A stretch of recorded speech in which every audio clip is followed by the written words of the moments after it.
Buenos dias and good morning to you, dear listener. This message is for you from the heart of dawn. Well, you know, it's taken me quite a few years, actually, uh, 41 and 125,000 hours to make sense of what I'm going to share with you this morning. And what it is like the difference, this crazy, amazing difference between us being in old brain survival and this being in our divinity, our I am divinity or enlightenment. And like, how's this all work? And I tell you,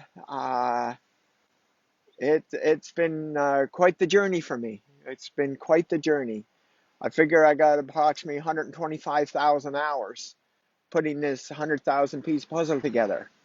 Yeah, and 80, somewhere between 80 and 90% of it was my own personal experience. It wasn't studying, it wasn't any of that.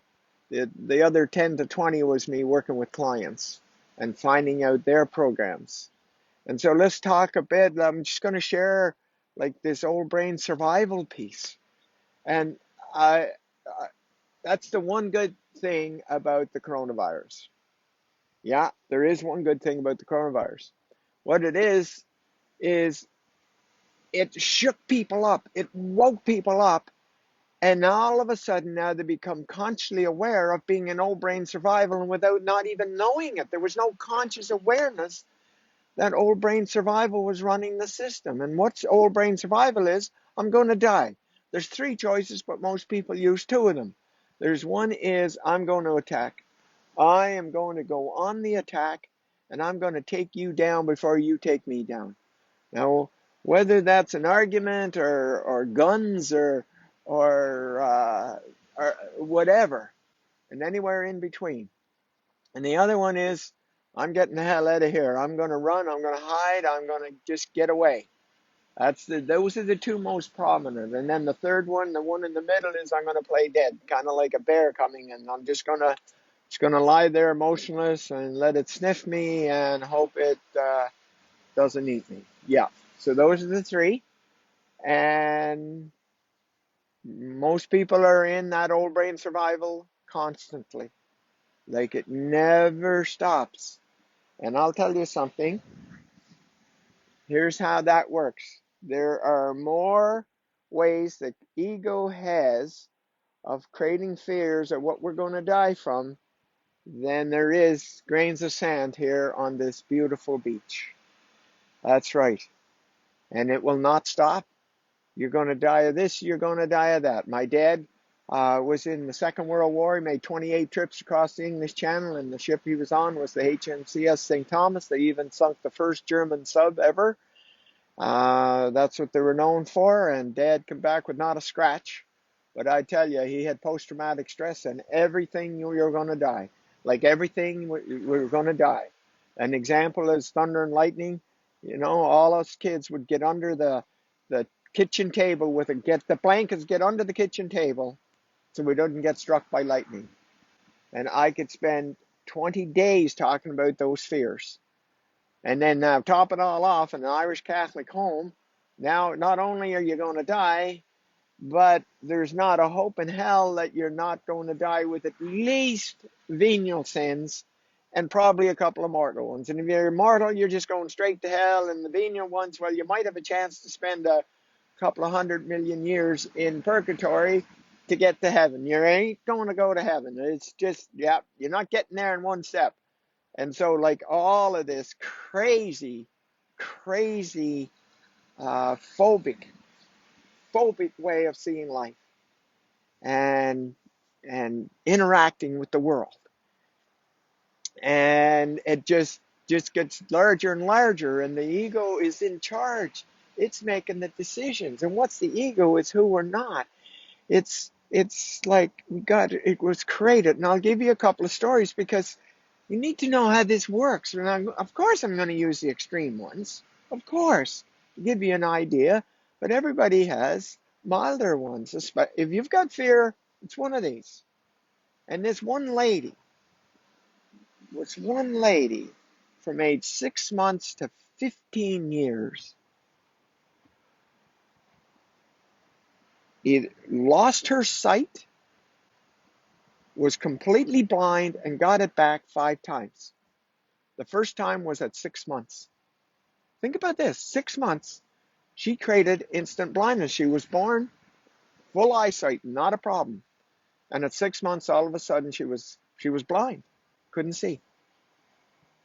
Then she got it back at 3, and I don't know the exact numbers, like 3 and got it back lost at 5 and got it back at 7, and whatever those numbers were, but it was 5 times.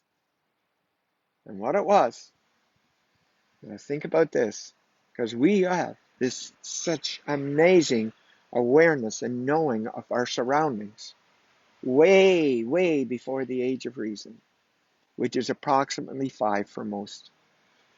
And what it was in her case, was she had 2 older sisters, and she was seeing what her dad was doing to her 2 older sisters, and she couldn't bear to watch. She created blindness. She did that 5 times. Another lady, her mother and father were Irish, Catholic. He was alcoholic.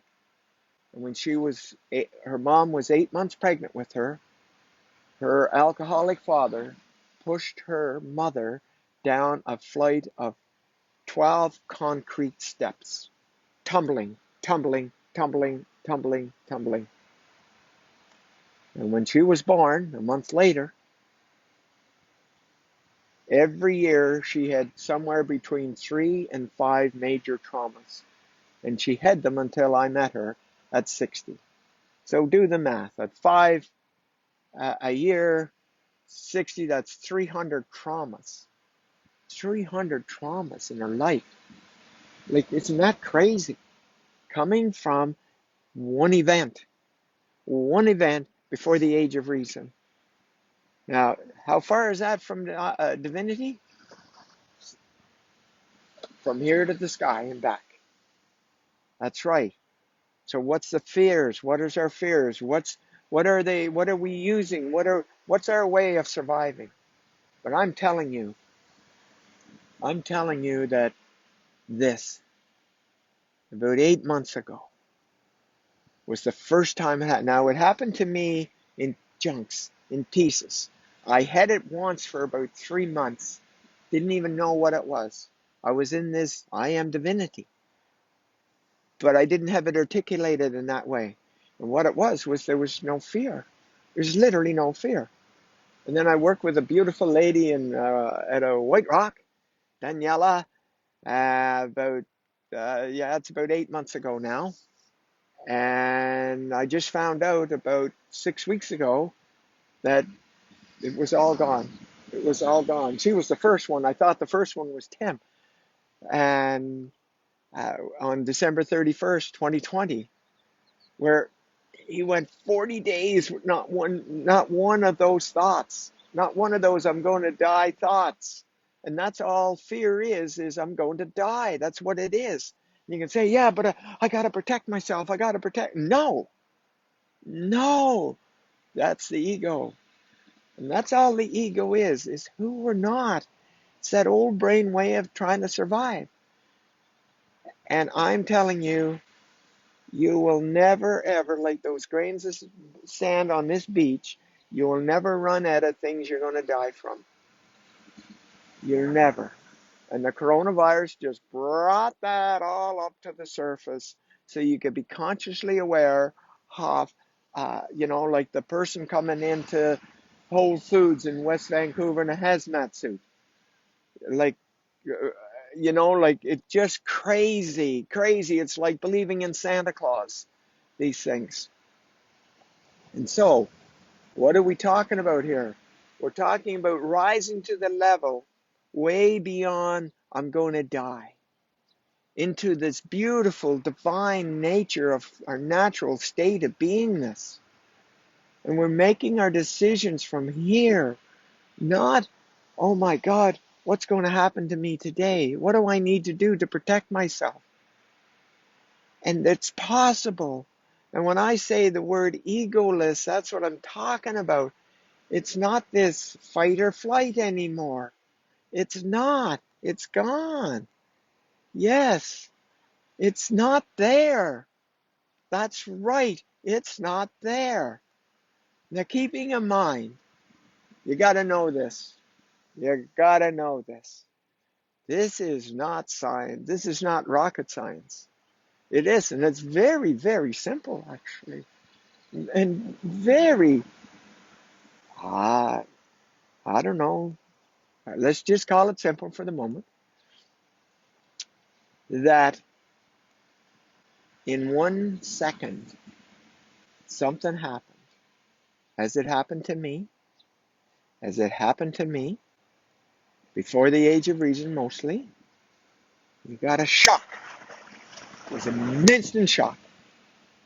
And all of a sudden, the world's a scary place. I'm going into fight or flight or play dead. And now the ego takes that. You created an ego, and it starts creating all these fears. But before that, it was like in space. You see people in movies or whatever, or the astronauts floating, but we can still interact with the world. And that's our I am divinity. There is no fear. It's not. I'm not intimidated. No, do I jump off a 20-story building and see if I'm going to live? No, no, no. It's none of that. It's like that amazing knowing that we are divine. We have this amazing power. We have these super gifts. I call people when they shift from that old brain survival into their divinity as superheroes of light. And I will talk about that more in one of these talks. So there is a way. That old brain survival was created in 1 second. And that shock can be removed as quickly as created in 1 second. That's the gem. That's the beauty. And trying to get rid of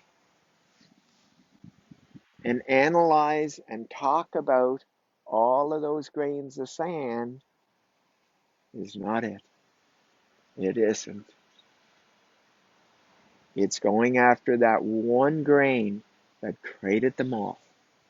That one seed where this took off. And reversing that neurologically, not intellectually. And it can and be done, and it is done. I do it every time I work with someone. And you can have the same. Isn't that amazing? No more spending. The one guy that I remember spent 10 years with a psychiatrist getting rid of a phobia, and he still had it. 40 minutes later, it was gone. It was me. Like, that's it. So, anyway, I trust this was an eye-opener for you. I want to shock you into being awake to who you truly are. That's what I'm here for. And I'm using my superhero powers that I was given to come here for you. And now it's your job to wake up and find out what yours are. And I look forward to that because I am going to do one of these on being a superhero of light. Have a magnificently awesome day. I am Don. And by the way, so you know, just in closing, every Saturday now, when I say these times, just check. I'm in Cabo right now, so they didn't change the daylight savings time yet. So on Saturday at 11 o'clock Cabo time, 11 a.m., I do a Spanish version of the instant and permanent transformation of the I Am Divinity. And on Sunday, I do it at 11 o'clock again in the English version. You are invited. You want to know how to have this? You show up there. Get on my Facebook. Yes. And find out how to do that. Okay? And then the other one is If you know someone that has a terminal illness, I've created a program that you are your cure to your terminal disease. Because I'm telling you, those terminal diseases have these programs that I just talked about running, and that's what those diseases were created from. And they can be reversed, and the disease leaves. It's that simple. Have a magnificently powerful I Am Day. And so if you know somebody, uh, find, reach out to me on Facebook, and I'll take it from there. Have a magnificent day. Bye for now.